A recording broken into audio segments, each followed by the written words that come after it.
Aujourd'hui, comme c'est la journée de l'écodime, j'ai pensé à un thème qui pourrait nous réunir tous ensemble. Et c'est le thème de la famille. Et autour de ce thème, moi et ma maison, alors quand on aborde ce thème, on peut évidemment se sentir culpabilisé parce que personne d'entre nous n'est vraiment à la hauteur. Et quand j'ai pensé à ce thème, à chaque fois que j'y pense, je me sens démuni. Je suis comme un apprenti. Et je crois que dans ce sens-là, nous sommes tous des apprenants.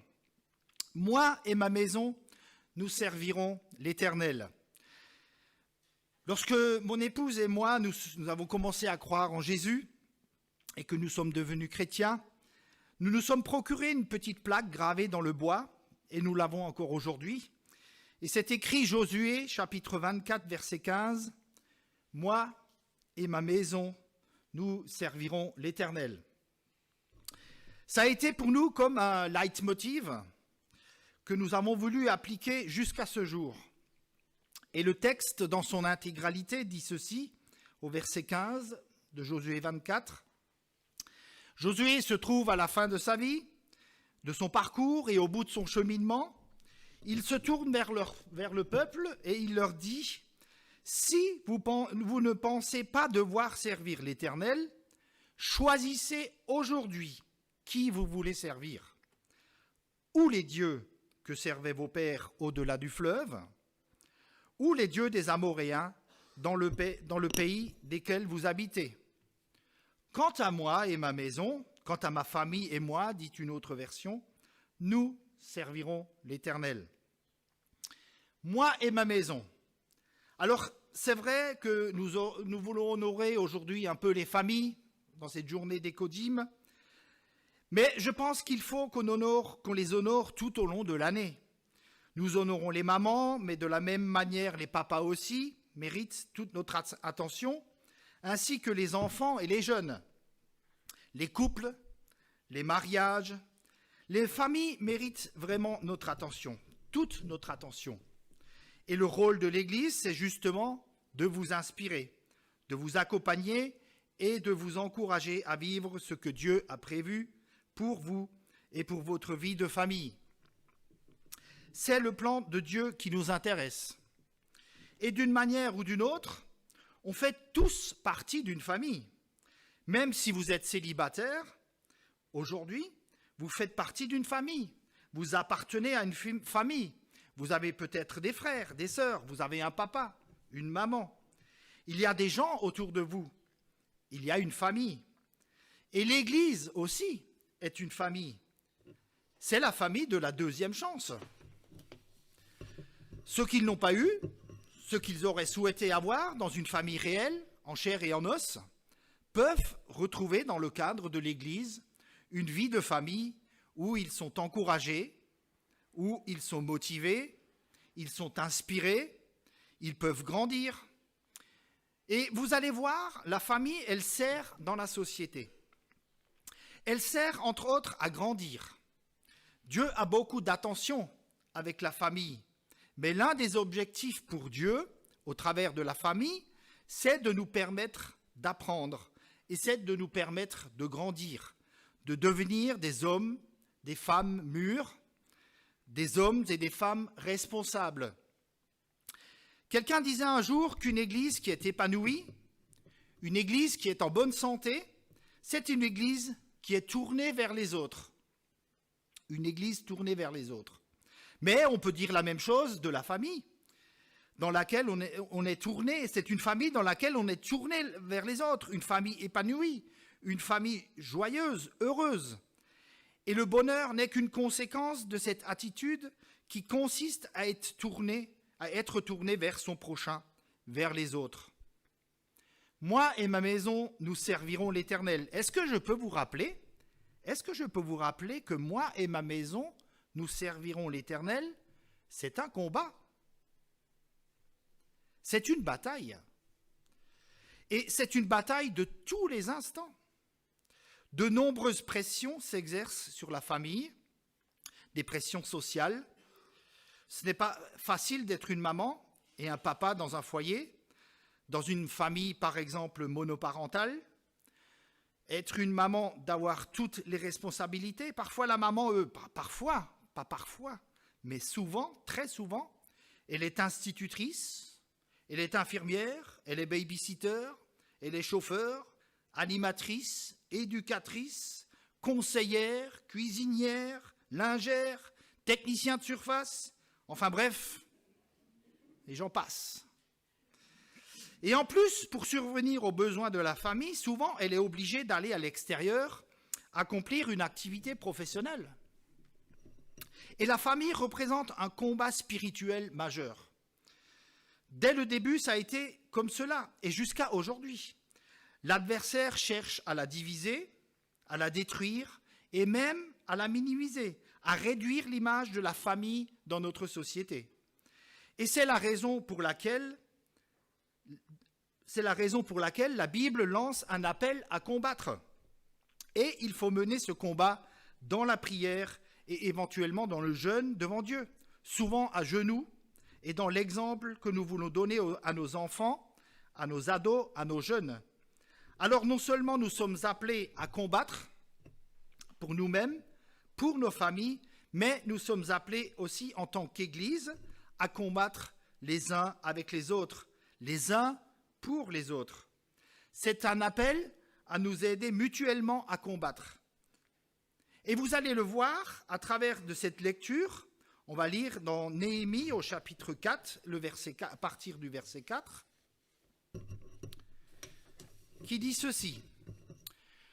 Cependant, Judas disait, les forces manquent à ceux qui portent les fardeaux et les décombres sont considérables. Nous ne pourrons pas bâtir la muraille. Et nos adversaires disaient, ils ne sauront et ne verront rien jusqu'à ce que nous arrivions au milieu d'eux. Nous les tuerons et nous ferons ainsi cesser l'ouvrage. Verset 7. C'est pourquoi je plaçais dans les enfoncements, derrière la muraille et sur des terrains secs, le peuple par clans, avec leurs épées, leurs lances et leurs arcs. Je regardais, je me levais et je dis aux grands, aux magistrats et au reste du peuple, écoutez bien, ne les craignez pas. Souvenez-vous du Seigneur grand et redoutable et combattez pour vos frères, pour vos fils, pour vos filles, vos femmes et vos maisons. Ici, c'est un appel solennel pour Néhémie à la population et c'est un appel qui retentit ce matin au milieu de nous. Combattez, ne craignez pas, souvenez-vous du Seigneur grand et redoutable, combattez pour vos frères, vos fils, vos filles, vos femmes et vos maisons. Et c'est un message que j'aimerais laisser sur vos cœurs pour cette journée. N'ayez pas peur. Ne craignez pas. Ne craignez pas. Le Seigneur est avec nous. Dieu est le Dieu de la famille. Il est le Dieu de votre famille. Dieu ne vous laissera pas tomber. Il est le Dieu des mamans, il est le Dieu des papas qui portent lourd ses fardeaux. Il combat avec nous. Et ce matin, je voudrais te dire de la part de Dieu, tu n'es pas seul.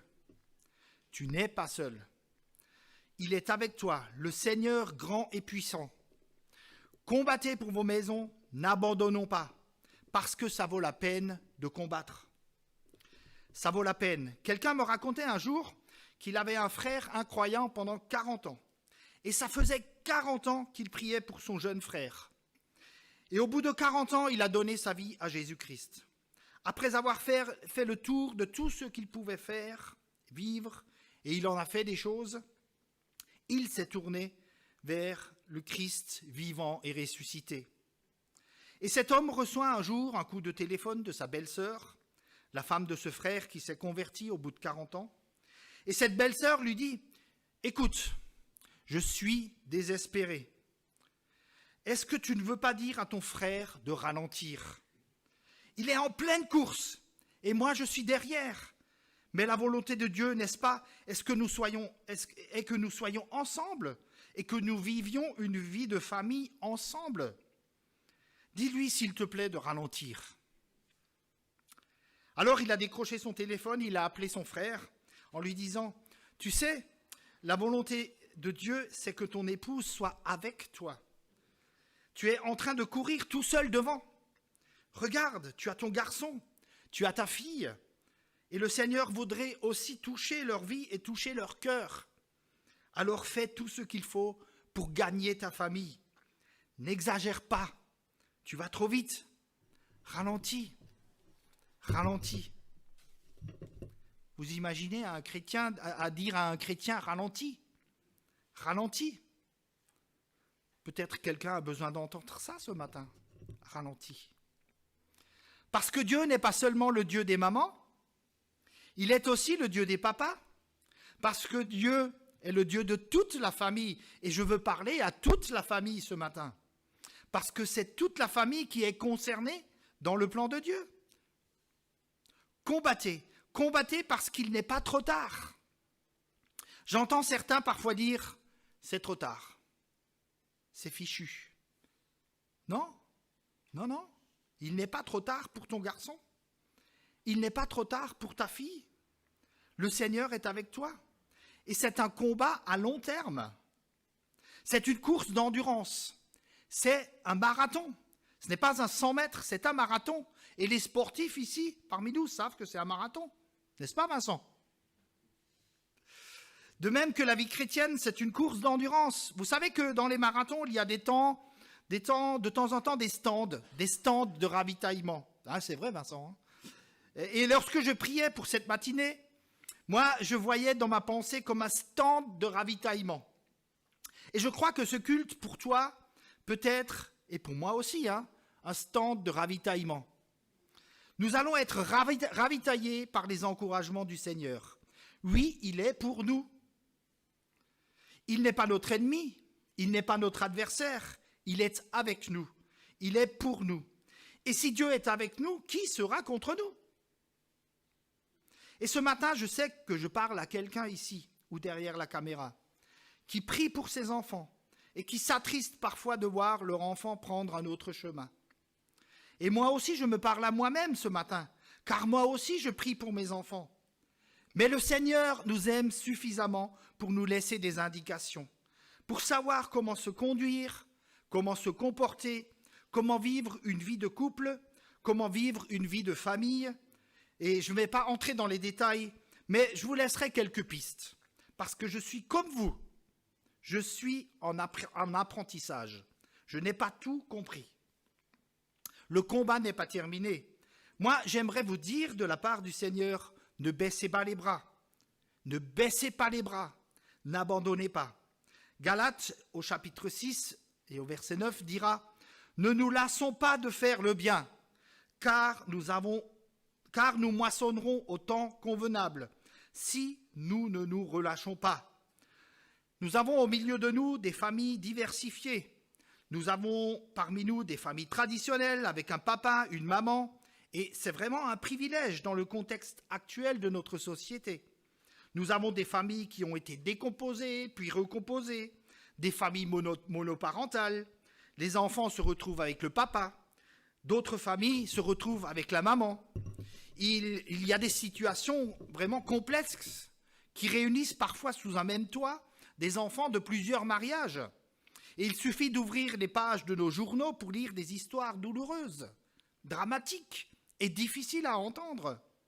Je pense à cet homme qui a tué sa fille de 7 ans en début d'année, tout près d'ici, pour punir sa femme de l'avoir quitté. C'est dramatique. Des familles dans lesquelles sont impliqués des beaux-pères, des belles-mères, et ce n'est pas toujours simple. Et nous avons aussi parmi nous des parents qui ont adopté des enfants. Et là, c'est quelque chose de beau et de magnifique. Là encore, on est tourné vers les autres.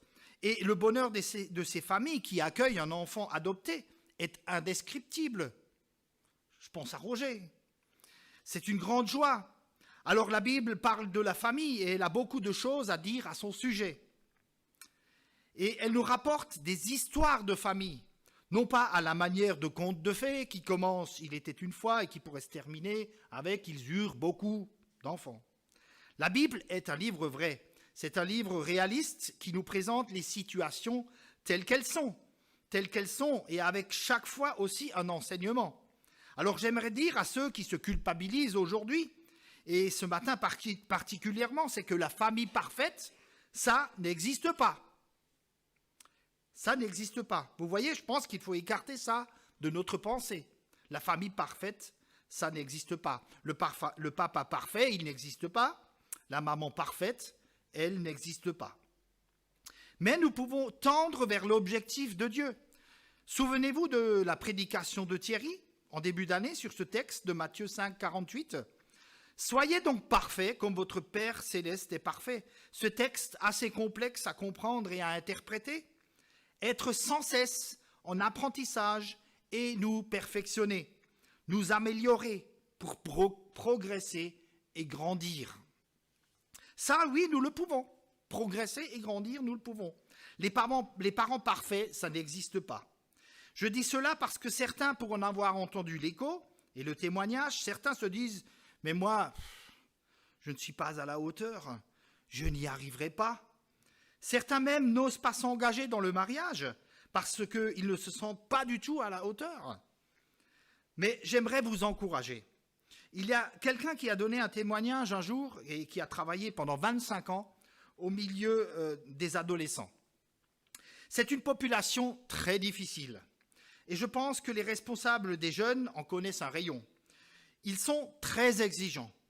Et ce qu'ils n'apprécient pas, ce qu'ils ne supportent pas, ce sont des parents qui ne sont pas vrais, qui ne sont pas honnêtes, des parents qui ne reconnaissent pas leurs erreurs. Ça, c'est terrible pour un adolescent. Ils peuvent comprendre qu'ils ne sont pas parfaits. Alors ils disent peut-être, bon, je comprends que mes parents sont imparfaits. Je comprends. Mais ils sont reconnaissants lorsqu'ils voient en eux des exemples, des modèles d'hommes ou de femmes qui sont en marche, qui sont en progrès et qui avancent et qui sont en cohérence avec un témoignage chrétien.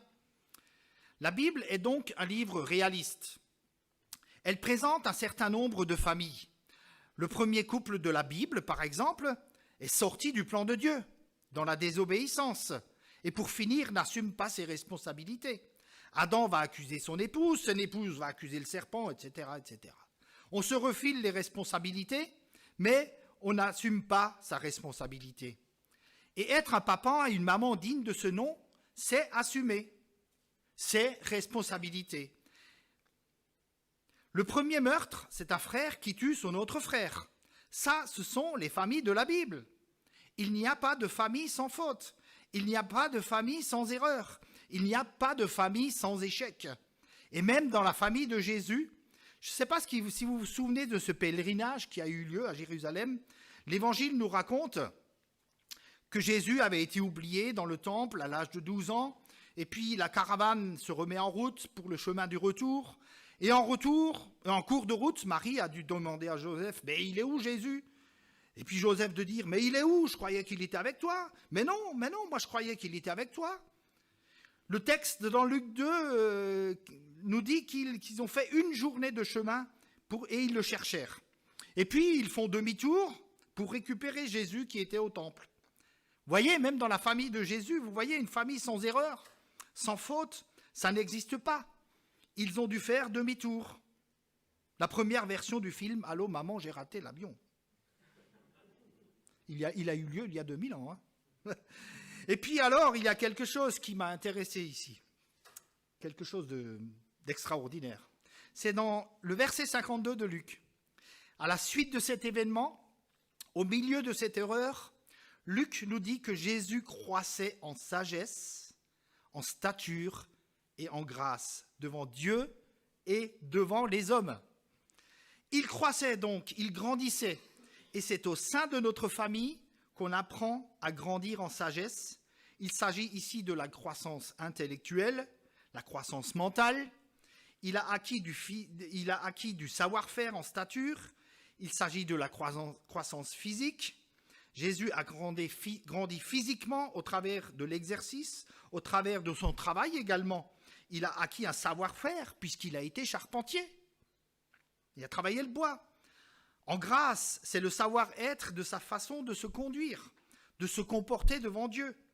Il s'agit ici de la croissance spirituelle, et puis devant les hommes. C'est toute la dimension relationnelle, la dimension sociale, la croissance sociale, et peut-être aussi le respect de l'ordre établi, les choses qui sont établies dans la société, les autorités, etc. Jésus a donc grandi, et c'est au sein de la famille qu'on apprend à grandir. Et d'après Luc, au chapitre 2, la famille est donc un lieu d'apprentissage, un lieu de croissance. Alors moi, ce matin, je vois au moins 2 obstacles à la croissance lorsqu'on parle de la famille. Au moins 2 attitudes qui peuvent freiner notre croissance. La première, c'est la démission. C'est lorsque j'abandonne. Et ce matin, je vous encourage, n'abandonnez pas. N'abandonnez pas. Ne démissionnez pas. La démission, c'est lorsqu'on se dit, mon fils, il ne changera pas. Ma fille, elle n'y arrivera pas. Mon mariage est fichu. Je n'y crois plus. C'est impossible. C'est trop tard. Non! Non. Ne démissionnez pas. Prenez à cœur votre responsabilité. Quelqu'un dira peut-être ce matin, après tout ce que j'ai vécu avec mon père, après tout ce que j'ai vécu avec ma mère, ce n'est pas possible, je n'y arriverai pas. On arrête de grandir à partir du moment où on abandonne, où on démissionne. Et ce matin, je voudrais vraiment vous encourager. Relevez-vous. Et on va prier tout à l'heure, et dans le cadre de ce temps de prière, je vous inviterai à vous relever, parce que Dieu peut restaurer votre foi. Hébreux chapitre 13, verset 5 dit, « Dieu lui-même a dit, je ne te délaisserai pas, je ne t'abandonnerai pas. » Et Hébreux 10 au verset 39, il nous est dit, « Nous ne sommes pas de ceux qui se retirent pour se perdre, non, mais de ceux qui croient ou qui ont la foi. » Et le mot « foi » ici est une clé. De ceux qui ont la foi pour sauver leur âme. Dieu dit, « Je ne t'abandonnerai pas. » Eh bien, toi aussi, ce matin, ne t'abandonne pas toi-même. N'abandonnez pas, parce qu'avec Dieu, il y a toujours de l'espérance. Donc, cette première attitude, c'est la démission, c'est abandonner. La deuxième attitude qui empêche de grandir, c'est quand on pense qu'on n'a pas besoin de changer. Quelqu'un qui pense qu'il n'a pas besoin de changer, eh bien, il ne changera pas. Je sais. Eh bien, ça, c'est de l'arrogance. Je sais, comme disait Maurice Rey, ce sont des setouistes. Ils savent tout. Mais excusez-moi, dans le domaine de la famille, plus que dans tout aucun autre domaine, je pense qu'on arrive très rapidement à ses limites. Parce que les enfants sont un rappel constant. Et même les petits-enfants sont un rappel. Papy, tu m'avais dit, alors tu tiens ta promesse. Hein. Il vous rappelle à l'ordre. Et on est tous en apprentissage. Le fait de ne pas vouloir apprendre, de penser qu'on sait tout, c'est la posture de quelqu'un, justement, qui se croit arrivé. Or, nous sommes tous en chemin. Nous sommes tous en route. La course n'est pas terminée. Et Dieu est généreux. Et Dieu est bon. Et Dieu est plein de ressources pour nous. Il nous a laissé un livre entier pour nous exhorter, pour nous encourager dans notre vie personnelle, mais dans notre vie familiale également. Plein de ressources. Et les seules personnes qu'il ne peut pas aider, ce sont ceux qui ont démissionné, qui ont abandonné, et ceux qui croient ne pas avoir besoin d'aide. Dieu ne pourra pas vous aider. Après plus de 30 ans de mariage, je sais une chose, c'est que je suis parfaitement imparfait et que j'ai besoin de grandir. J'ai besoin de grandir en tant que mari, j'ai besoin de grandir en tant que père, j'ai besoin de grandir en tant que grand-père, mais aussi en tant que voisin et en tant que citoyen. J'ai besoin de grandir. Je ne sais pas tout, je n'ai pas tout compris. Et parmi ces apprentissages, il y en a beaucoup. Et j'en ai sélectionné 3.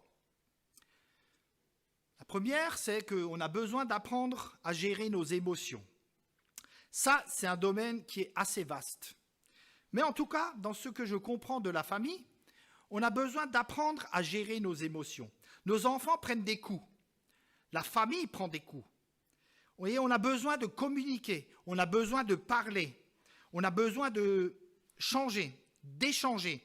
Et c'est un lieu où on peut apprendre à gérer ses émotions, les reconnaître, les nommer, les identifier, les exprimer. On a besoin d'exprimer ses émotions. La joie, le chagrin, la peur, la colère, etc. Ne pas les nier, nos émotions, ne pas les réprimer. Quelqu'un a dit un jour, ce qui n'est pas exprimé s'imprime.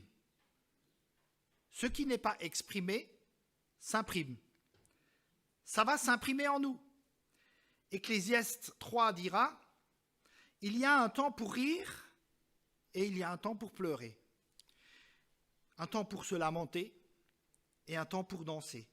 Et de mon point de vue, le chrétien, c'est la personne qui devrait être en tout cas la plus équilibrée. C'est une personne qui vit pleinement ses émotions, qui les identifie et qui les exprime. Et je crois que c'est à la maison que les enfants reçoivent leurs premiers enseignements quant à la manière de gérer ses émotions. Lorsque notre chien arrivait au terme de sa vie et que nous devions le faire piquer car il souffrait beaucoup, il a fallu gérer les premières émotions, parler de la mort, parler de tout ça, et ce n'est pas évident avec les enfants. Mais il n'y a pas d'âge pour parler de ce qui nous touche au plus profond de nous-mêmes. Et on a compris que c'était aussi le rôle des parents que d'amener les enfants à bien gérer. J'ai appris à mon fils de conduire un tracteur vers l'âge de 12 ans. Et j'ai aussi appris à mes filles de conduire le grand tracteur. Et un jour, alors que j'avais garé mon tracteur devant ma voiture et que j'étais parti au travail sans le ranger à sa place, ma femme avait besoin de la voiture et elle ne pouvait pas sortir de la cour car le tracteur était garé devant. Mon fils a alors déplacé le tracteur pour que ma femme puisse sortir la voiture. Et alors là, il était fier de pouvoir le faire, car je lui avais appris à démarrer et à conduire le tracteur. Vous voyez, une émotion. Et j'étais également fier de ça. Ça m'a fait du bien. Vous voyez, l'apprentissage. J'ai une de mes filles qui ne s'est pas toujours intéressée à la cuisine que faisait ma femme. Et quand elle s'est mise en ménage, elle a souvent demandé des conseils à mon épouse pour faire la cuisine. Vous voyez, l'apprentissage, ça fait partie, même quand ils sont mariés. Est-ce que vos ados, est-ce que vos jeunes peuvent dire que, oui, comme je disais tout à l'heure, mes parents ne sont pas parfaits, mais je les vois progresser. Je les vois se demander pardon. Je vois gérer leurs émotions, etc. Je vois comment ils réagissent et j'apprends. Et c'est le premier lieu d'apprentissage, mes amis. Ensuite, deuxième chose, apprentissage au niveau des conflits. C'est normal qu'il y ait des conflits dans une famille. À partir du moment où vous avez plusieurs personnes, à partir du moment où vous avez 2 personnes déjà ensemble, vous avez des conflits. Et il y a des raisons à cela. Mais c'est ça, lorsqu'on a des conflits. Le tout, c'est d'apprendre à gérer ces conflits. Comment est-ce que les parents se comportent entre eux, avec leur entourage, avec leur quartier, avec leur village? Est-ce qu'ils progressent dans la paix? Est-ce qu'ils progressent dans la patience? Est-ce qu'ils progressent dans la douceur, dans leur amour? Et est-ce que vos enfants s'en rendent compte? Se rendre compte, c'est que les parents, vos parents, sont des artisans de paix. De paix dans le couple, de paix dans la famille, de paix aussi dans le quartier, de paix dans le village. Il y a des enfants, malheureusement, qui ont honte de leurs parents. Honte de leur attitude, parce qu'ils se comportent comme des enfants. Mais la Bible dit que le fruit de l'esprit, c'est l'amour, c'est la joie, c'est la patience, c'est la douceur et toutes ces choses qui ressemblent à l'amour. Et je termine en parlant de la gestion des pertes et des échecs. Accompagner les enfants dans leurs échecs. Proverbe 24, verset 16 dira « Car à 7 reprises, le juste peut tomber, et il se relève. » Michée 7, verset 8 « Ne te réjouis pas à mon sujet, mon ennemi, car si je tombe, je me relève. Je me relève. Beaucoup d'études sérieuses montrent qu'un enfant qui a été surprotégé est mal armé vis-à-vis de situations d'échec qu'il pourra rencontrer plus tard. Lorsque je me rappelle, je jouais des jeux avec les enfants, des jeux de société, on a toujours tendance à laisser gagner les enfants. On se dit, oh, je les laisse gagner, comme ça ils seront contents. Mais finalement, c'est pas bon de les laisser gagner tout le temps.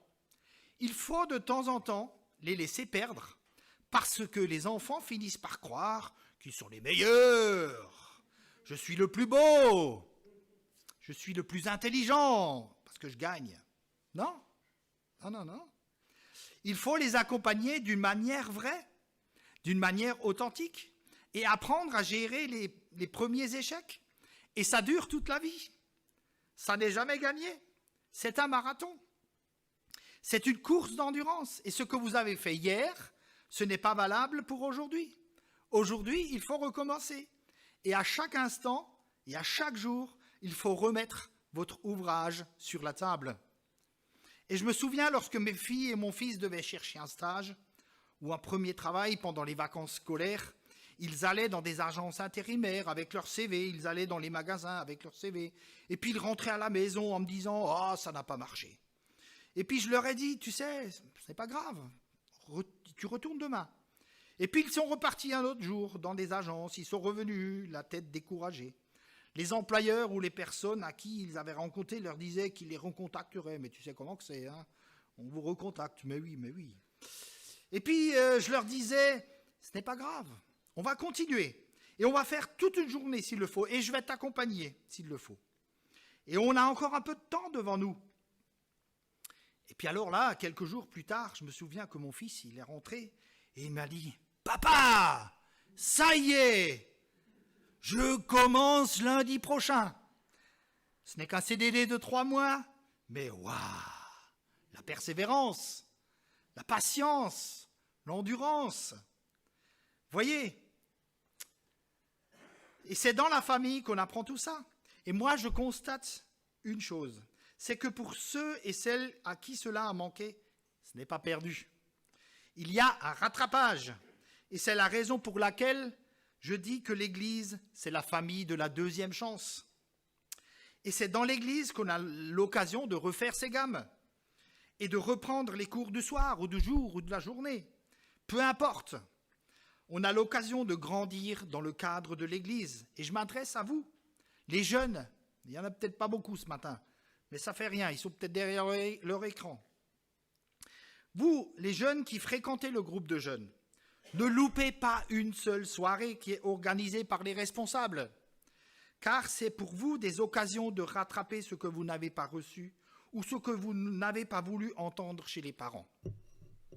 Vraiment, non mais allez-y, hein, il faut y aller. Alors j'ai une parole aussi pour les parents ce matin, j'ai une parole pour les mamans, j'ai une parole pour les papas. Ne désespérez pas, ne vous découragez pas. Ne baissez pas les bras. N'ayez pas peur des échecs. N'ayez pas peur des pertes. N'ayez pas peur des épreuves. N'ayez pas peur des handicaps que traversent vos fils, vos filles et dans la famille.